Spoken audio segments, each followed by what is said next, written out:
Hey y'all, Brian here. The second wine on the platinum list. We're going to be looking at the Mirabeau au Provence Classic Rosé 2019 vintage. This is from the Côtes de Provence AOP, as the name would suggest. It's a blend of Grenache, Syrah, and Cinsault. This is a region that needs little to no introduction. It's the largest rosé producing region in the world, and probably the most popular. Lined supermarket shelves everywhere.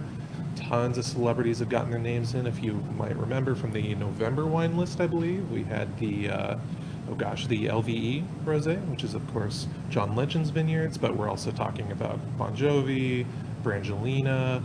Recently, Cameron Diaz has gotten in on the whole thing, so it's really just a super popular region, and for good reason. It produces what most would consider some of the most approachable, consistent rosé in the world. So let's give this one a look.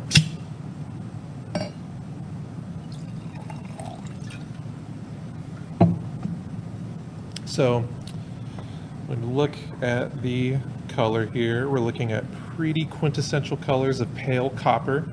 There's kind of this pinkness, but there's also this slight orangeness to it, these white hues. It's very delicate looking, as rosé generally does.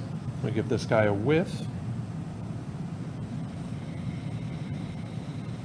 Really typical nose. You get like notes of cherry, some minerality, a tiny bit of raspberry in there. I get some smokiness in there, just a touch, which kind of adds a little bit of savoriness to this overall fruity bouquet that you generally get off of Provence Rosé.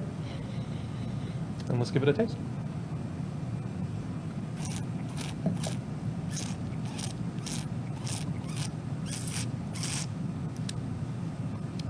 Really interesting. Much more balanced than you might expect. I think when we think of dry rosé, we think of these super acidic, sharp wines.